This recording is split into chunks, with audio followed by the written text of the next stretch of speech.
فلا تطع المكذبين ودوا لو تدهن فيدهنون.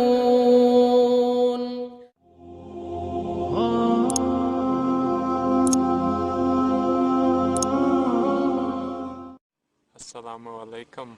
My name is Tony. I was born into a Christian family, and many of my family members are ministers or pastors or involved with the church in some way. Although my country is very beautiful, there's also a lot of problems with it. For example, crime. A woman is raped every 2 minutes, according to statistics. Every 2 minutes, a woman would be raped. Now the Christians in the churches would teach the people that the shaitan created the religion of Islam and that it was an evil religion.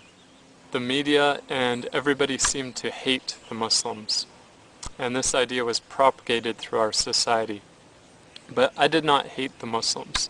I wanted to guide the Muslims to the straight path and show them that they should not worship any rock or any man or any created thing. Now, could you imagine me telling a Muslim that? Now, at this time, I didn't really understand my religion very well, so I wanted to study it. And I was raised to believe in the Trinity, and so I worshiped the Trinity out of ignorance. This is the way my parents taught me to do. See, I was born into the strongest sect of Christianity in my country. These are known as the Baptists, and they believe in the Trinity very strongly. But for some reason, it just didn't feel good for me to do this. But I just followed along because this is what I was taught to do. So I began to read the Bible, and I wanted to learn my religion so I could teach it to others and teach it to the Muslims. But when I read the Bible, I was shocked. I couldn't believe what is in the Bible. I was surprised that every prophet came with the same message, that there is no God except for the one true God, and that you should worship Him alone. None of the prophets taught about a Trinity, not even a single one. They all came with the same message. They all came with the message of oneness of God. For example, in Deuteronomy chapter 6, verse 4, "Hear, O Israel, the Lord our God is one Lord." Exodus chapter 34, verse 14, "For you shall worship no other God." Mark chapter 12, verse 29, "And Jesus answered him, the first of all the commandments is, Hear, O Israel, the Lord our God is one Lord." Matthew chapter 4, verse 10, "Then said Jesus unto him, Go away, Satan, for it is written, You shall worship the Lord your God, and Him only shall you serve." I was also shocked to see the method of prayer of the way the prophets, the way they prayed. When I was young, I was taught to pray like this, with my hands together, looking up to the sky. This is the way I was taught to pray, sitting on a chair, just putting your hands together like this. This is the way I was taught to pray. But when I was reading the Bible, I saw that the prophets, they fell on their face to pray in submission to God. For example, Genesis 17, verse 3, "And Abraham fell on his face." Numbers chapter 16, verse 4, "And when Moses heard it, he fell on his face." 1 Samuel chapter 20, verse 41, "David arose out of a place toward the south, and fell on his face to the ground." 2 Chronicles chapter 20, verse 18, "And Jehoshaphat bowed his head with his face to the ground, and all Judah and the inhabitants of Jerusalem fell before the Lord, worshiping the Lord." Matthew 26, verse 39, "And he went a little further and fell on his face and prayed." Revelations 7, verse 11, "And all the angels stood around about the throne and fell before the throne on their faces and worshipped God." And I also read in the Bible about fasting. Matthew chapter 4 verse 2. And when he had fasted 40 days and 40 nights, he was afterwards hungry. Mark 2 chapter 18. And the disciples of John and of the Pharisees used to fast. Matthew 6 verse 18. Moreover, when you fast, be not as the hypocrites of a sad countenance, for they disfigure their faces, that they may appear unto men to fast. Matthew 6 verse 17. But you, when you fast, anoint your head and wash your face. So as a Christian, we weren't even taught that we should fast. This wasn't even something that the church leaders even taught us to do. And not only this, but in the Bible it talks about the Hajj. In Psalms 84 verse 65.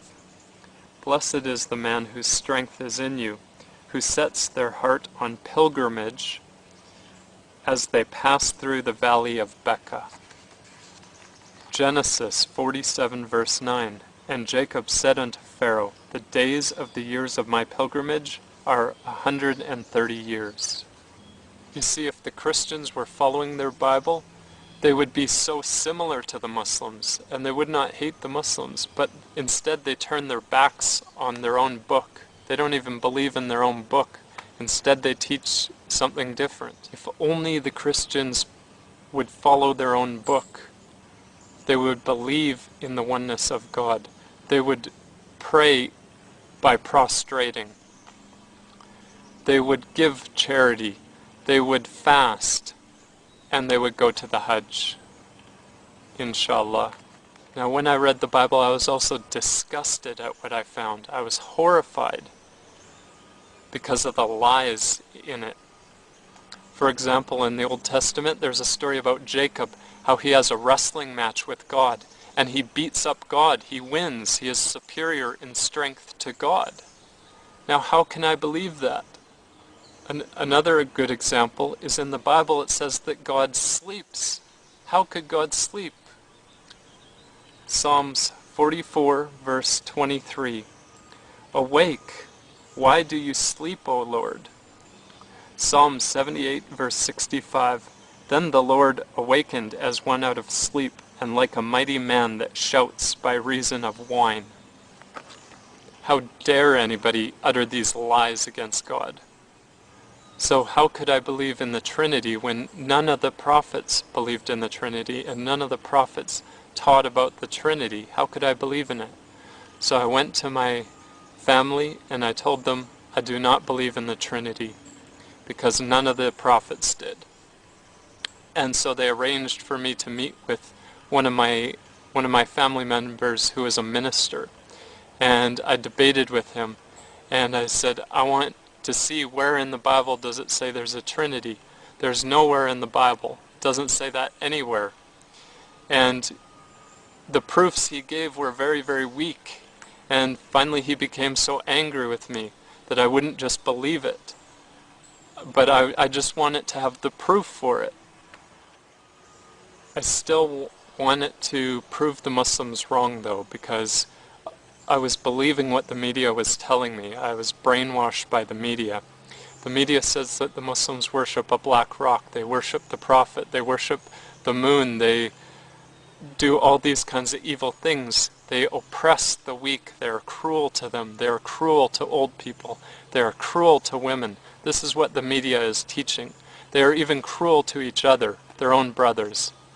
This is what the media is teaching, and I was believing it. So I went to the mosque and I wanted to buy a Quran, a translation of a Quran. And so I went there and they gave it to me for free. And I had some questions, so I asked him a few questions. But then I went home and I started studying very, very hard. I'd study for hours and hours to try and find mistakes in the Quran and find problems with their religion, but I wasn't able to find any. Any problems I found were easily explained. And the first thing that I wanted to know about this Prophet of Islam, was he rich or was he poor? because I thought that maybe he was only doing it for money. So I thought, okay, is he rich or was he poor? And I found out that he was wealthy first, and then he became poor after he began to deliver the message. And even after he began to deliver the message, they came and offered him money, but he refused it. So after I read the Quran, I knew that if there was any message from my Lord, that this was the message. And so I went to the Imam and I took the Shahada. Ashhadu an la ilaha illallah wa ashhadu an Muhammadan Rasulullah. And one of the greatest gifts that you have is that you are born into this religion of Islam. So do not turn your backs on it like the Christians have turned their backs on their religion. If only they would follow their book, they would be similar to the Muslims. Assalamu alaikum wa rahmatullah. ولا تطع كل حلاف مهين هماز مشاء